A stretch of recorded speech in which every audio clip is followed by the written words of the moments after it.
Here's your wrestling news for June 29th, 2021. And your headlines for today include: Drew McIntyre has a new way to WWE title at Money in the Bank.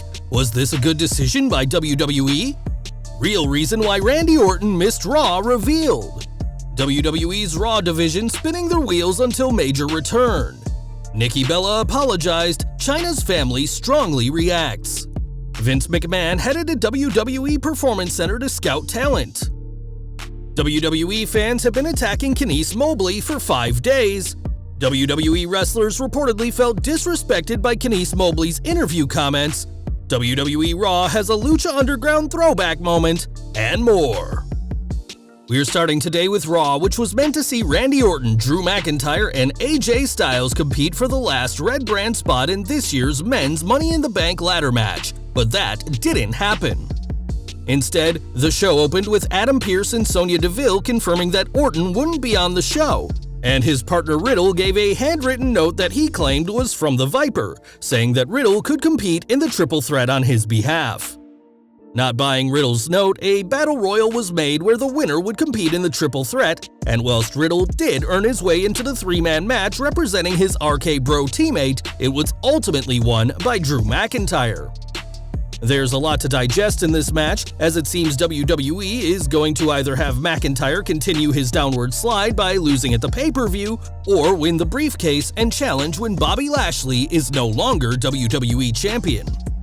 The latter would be a mistake, as fans have been vocal in being tired of seeing McIntyre in the main event scene, but it wasn't the only issue with last night's match.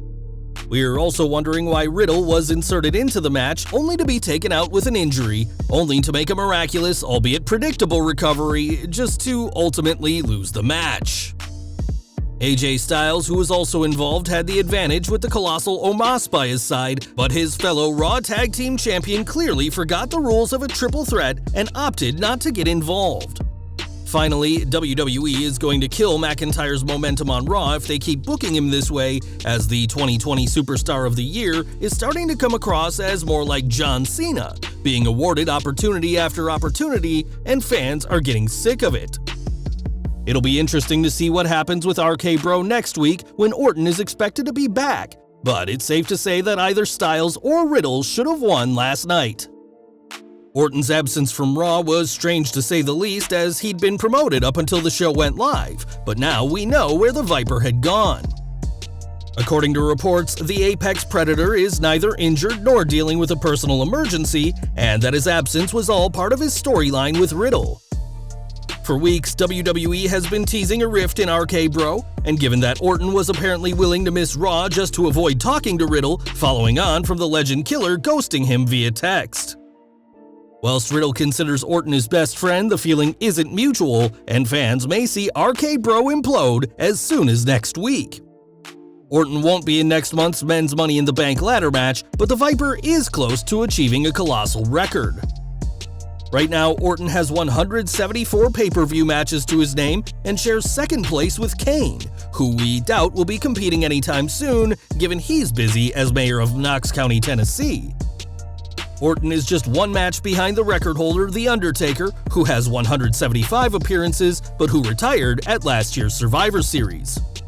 It seems inevitable that Orton will break the Phenom's record very soon, adding to a Hall of Fame-worthy career for the 14-time WWE World Champion. Last week, WWE released a total 14 superstars from NXT and 205 Live, and that includes the Singh brothers. Fans of the main roster will remember the pair being aligned with Jinder Mahal in 2017, and on Twitter, a GIF was shared which featured Randy Orton dropping Samir on a table with a particularly nasty landing. In response to the GIF, the brothers said it was all worth it to earn the Viper's respect, whilst Orton said that his respect was earned long before that table spot and encouraged the two to show everyone what they can do. Orton isn't the first star to praise them, as Mick Foley recently urged indie promoters to book the Bollywood boys, as the brothers made a lot of good friends during their WWE tenure. More from Raw now, and the Red Brand's women's division, especially the women's title picture, needs to be revitalized, and never was that more evident than on last night's show.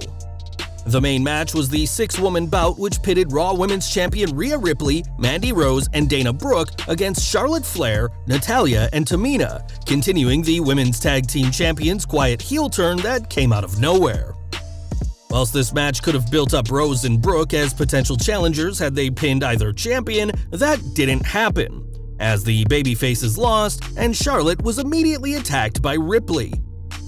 It feels like WWE is spinning their wheels with the Charlotte-Ripley feud, as little of the angle makes any sense, as the pair face off seemingly every week in a feud that fans are tired of seeing.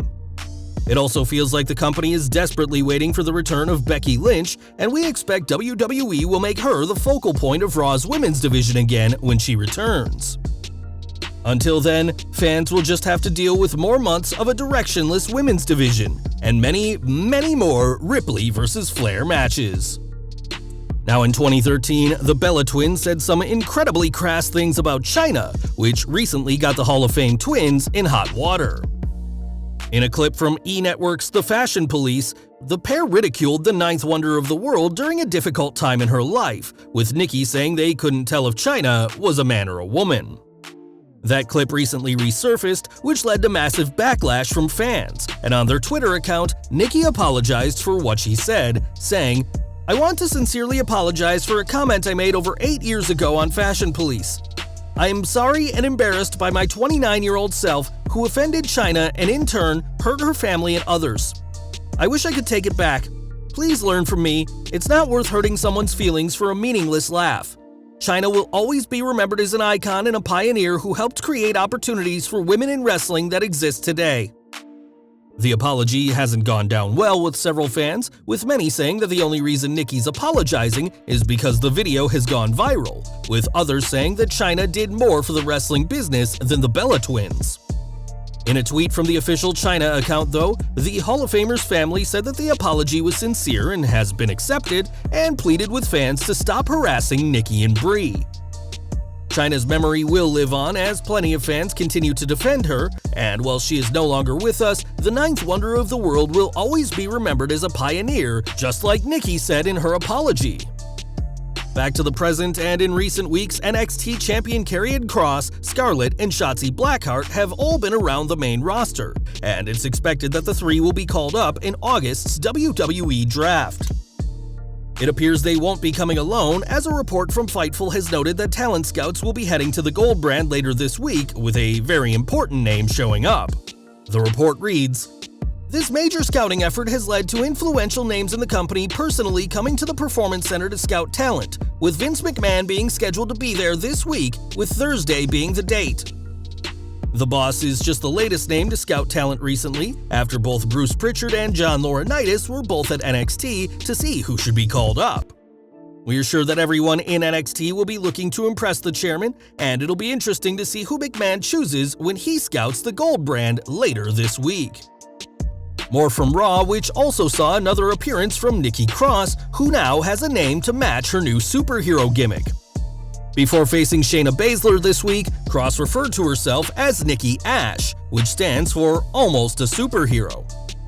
Nikki Ash certainly impressed in her match with Baszler, who continued to be tormented by Alexa Bliss, which allowed Nikki to hit a big dive on Baszler, Nia Jax, and Reginald. Picking up her 7th straight victory in a row, Nikki has a world of momentum heading into Money in the Bank, and she's certainly a favorite heading into next month's pay-per-view in front of live fans. Earlier this month, WWE released Kenice Mobley, the writer who revealed that she didn't even know the name of the WWE champion, and whilst she's ready to move on from wrestling, the same can't be said for some fans. On Twitter, the former WWE writer revealed a hateful message from a fan who despises her for taking a job at the company without prior wrestling knowledge, and said that she's been waking up to messages like these from people she's never met for the past 5 days. In their message, the fan said that Mobley was ignorant for admitting to not knowing anything about WWE's product, calling the promotion one of the most respectable companies. Between the Saudi deal and the recent layoffs, we're not sure just how respectable WWE is, but that wasn't the point of the message. Despite what Mobley said, hateful messages like these shouldn't be sent her way, as after losing your job, the last thing somebody needs is a barrage of insults and snipes by people who never have the courage to say these things face to face. It's not surprising that Mobley's comments about Bobby Lashley on the Asian Not Asian podcast haven't gone down well with fans, and they didn't go down well in WWE either. Fightful Select reports that WWE staffers and superstars alike felt disrespected by what Mobley said and the way she went about saying it. It was also reported that WWE discourages their writers from openly talking about their jobs with the company. Whilst WWE hiring writers without a wrestling background is nothing new, there's usually an effort by writers to learn about the product, something Mobley clearly didn't do, which led to her being let go. And we're ending with Raw, as a lot happened in last night's 3-hour show, and a lot went wrong. Indeed, it seems like the superstars of the Red brand got dumber as the show went on, and we're wondering why Omos, who has shown that he's smart enough to save AJ Styles from being pinned in a tag team match, chose not to interfere in last night's triple threat, despite it being well within the rules. Earlier in the night, Rhea Ripley, the supposed babyface of her feud with Charlotte Flair, attacked the Queen in a very heel manner from the back, and whilst this sort of attack could be justified in a blood feud between two fierce rivals, that isn't the case with this storyline, which has failed to win over fans. Nikki Cross, aka Nikki Ash, for all her talk of being a superhero, used a very unheroic roll-up to win, and Ricochet, with his high flying, came across as much more of a superhero than the Scottish superstar. Hopefully WWE will learn from these basic booking mistakes in the coming weeks, as we're sure fans will make their opinions heard if these botches happen again in front of a live crowd. Well guys, that's our news for today. Please share your comments below. Also hit the like button, subscribe to our channel, and hit the bell icon to receive all notifications. And as always, thanks for watching.